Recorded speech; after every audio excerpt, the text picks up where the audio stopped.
जय हिंद। दिसंबर महीना समाप्त हो रहा है और जनवरी का आगमन, नव वर्ष का आगमन हो रहा है। कोरोना काल 2020 रहा, क्या 2020 की तरह 21 भी रहेगा या कोरोना से उबरेगा या कोई और संकट आएगा।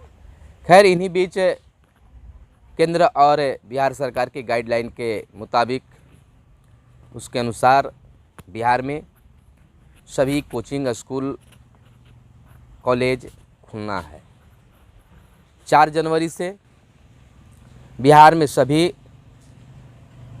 स्कूल कॉलेज खुलेंगे, कोचिंग खुलेंगे और समीक्षा करने के बाद 18 जनवरी से छोटे बच्चों के लिए भी खुलेगा।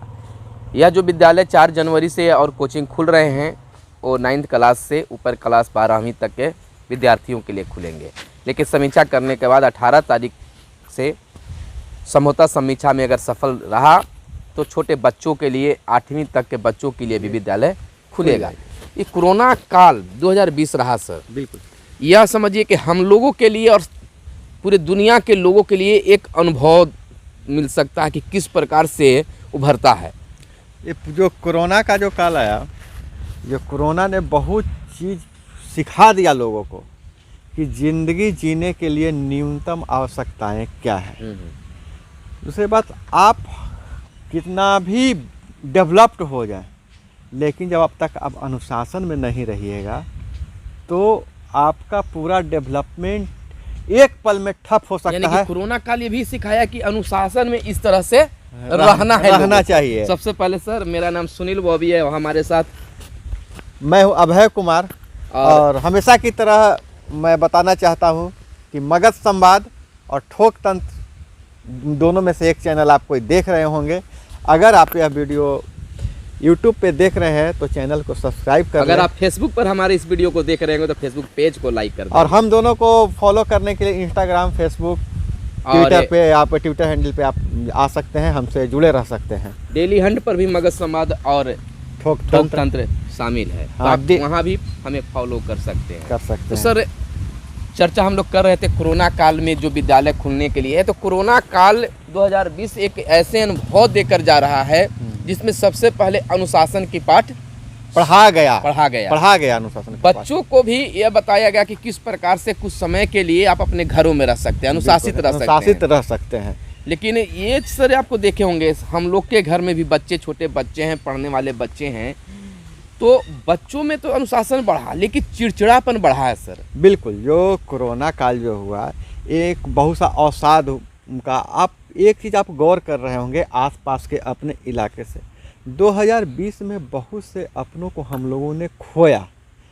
कोरोना बीमारी नहीं है फिर भी खोया। एक अवसाद बढ़ा लोगों में, जो पुरानी बीमारियां थी वो उभर कर सामने आई। अबे जी, हम कहना चाहेंगे कि जो यहाँ पर 4 जनवरी से जो विद्यालय खुलना है, वो विद्यालय खुलेगा और खुलने के बाद जो है वो समीक्षा की जाएगी सरकार के द्वारा, और समीक्षा करने के बाद जो है 18 तारीख से खुलेगा। क्या छोटे बच्चे को अभी बुलाना, जब जान रहे हैं कि अभी कोरोना के तरह एक और नया बीमारी दूसरे देश में, वही बात जिस तरह से ब्रिटेन में कोरोना ने अपना रूप बदला, रूप बदलने के बाद जो कोरोना वो ज़्यादा मतलब घातक सिद्ध हो रहा है। हालांकि भारत सरकार के स्वास्थ्य मंत्री ने कहा है और WHO ने भी कहा है कि घबराने की ज़रूरत नहीं है, इस पर कंट्रोल, जो नया वैक्सीन आ रहा है वो इस पर भी कारगर है।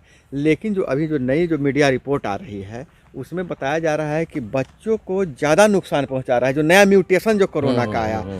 ऐसी स्थिति में अगर इस विद्यालय खोला जाता है तो हम समझते हैं कि फिर से बंद करने की नौबत ना आ जाए। जो गाइडलाइन बिहार सरकार या केंद्र सरकार के द्वारा जारी किए गए हैं, उस गाइडलाइन यानी कि प्रतिदिन सैनिटाइज करना, जो स्कूल क्षमा चाहेंगे, जिस बस से बच्चे आते जाते हैं, आने से पहले और जाने के बाद में सैनिटाइज बस को करना, इन तमाम चीज़ों पर एहतियात बरता जाए तो विद्यालय चलाया जा सकता है। नहीं, वो देखिए, एक आप सैद्धांतिक रूप से जो भी बात कर लीजिए, और हम लोग मतलब किसी तरह किसी का कोई मजाक नहीं उड़ा रहे हैं, ना हम लोग उसको गलत को काट रहे हैं। लेकिन आपने देखा कि जिस गाइडलाइन से रेलवे को चालू किया गया, बसों को चालू किया गया, टेम्पो जो है छोटे मोटे ऑटो वाहन का चालू किया गया, उसमें यही गाइडलाइन था, डेली सैनिटाइज करना, ज़्यादा सवारी को नहीं बैठाना। तो क्या उसका पालन हो रहा है? नहीं हो रहा है। तो बहुत सारी चीज़ें हैं कि वो आप आदेश दे दीजिएगा, लेकिन मुझे नहीं लगता है कि प्रतिदिन उनका स्कूल बैग सैनिटाइज नहीं हो सकता है, क्लासरूम हो सकता है, वाहन, लेकिन आप कितने लोगों को रोकिएगा? रोक नहीं सकते हैं आप। लेकिन पढ़ाई भी जरूरी है, जागरूक करके विद्यालय चलाया जा सकता है।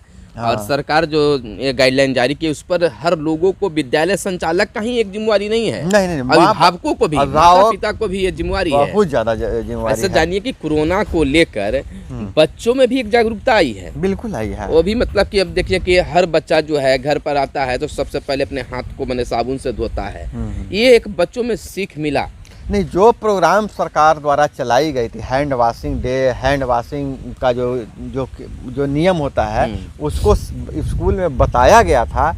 उस समय तो लग रहा था कि ये फालतू का काम है, लेकिन कोरोना काल में उसकी अहमियत समझ में आ गई और उसका मतलब भारत में, बिहार में फ़ायदा हुआ कि हम लोग बच्चे उतना संक्रमित नहीं हो पाए। 2020 जो है सर, वो बहुत कुछ सीखा गया। बहुत बचपन में हम लोग कुछ सोचा करते थे कि एक दिन ऐसा कभी हो कि पूरे भारत की गाड़ी वगैरह, बस है, टेम्पो है, रिक्शा है, मोटरसाइकिल तमाम बंद हो जाए। सोचा करते थे, ख्वाब देखा करते थे, और वो हम लोग को अपने ही उम्र में देखने के लिए मिल गया। जब इटली में लॉकडाउन लगा, इटली में जब लॉकडाउन हुआ तो हम लोगों ने सोचे थे कि भाई इटली में संभव है, अमेरिका में संभव है, भारत में इंडिया नहीं में कैसे होगा? संभव नहीं है, बंद होगा ही नहीं, कल्पना भी नहीं किए थे।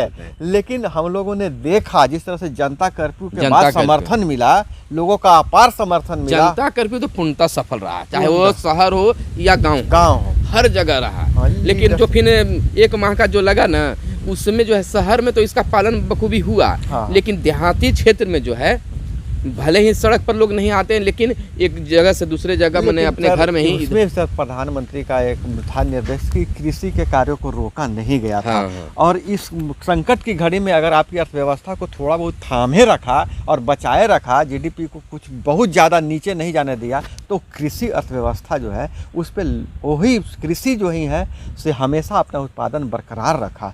और एक चीज़ और सर, उसी का कारण है कि 3 साल बाद हम लोग बांग्लादेश को इस बार चावल बेच रहे हैं, चावल दे रहे हैं। 3 साल हम लोग पहले चावल मंगाते थे, फिर जय जवान जय किसान का नारा लगा, हम लोग आत्मनिर्भर हुए, और बांग्लादेश तो कभी नहीं चावल लिया था, 3 साल बाद पहली बार इस बार हमसे चावल खरीद रहा है। तो ये मतलब कृषि का जो वो हुआ है ना, जो कृषि प्रधान देश है ही, और मतलब धीरे धीरे लगता है कि हम लोग को उसी तरफ लौटना पड़ेगा। हाँ, जहाँ से शुरुआत वहाँ से फिर शुरुआत करने की जरूरत पड़ेगी।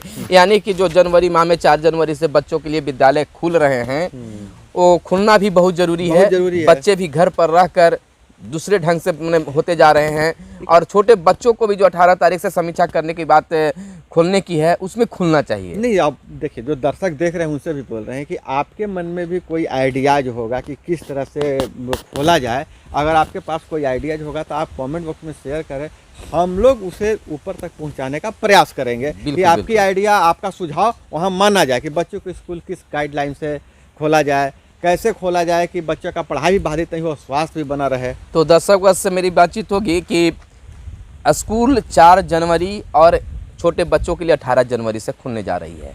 क्या आप बच्चों को विद्यालय भेज पाएंगे, भेजते हैं, या तमाम चीज़ों को जो हम प्रश्न आपसे किए हैं, उस प्रश्न का जवाब आप कमेंट बॉक्स में ज़रूर दें कि सरकार का भी ध्यान आपकी बातों की ओर जाए, देखे।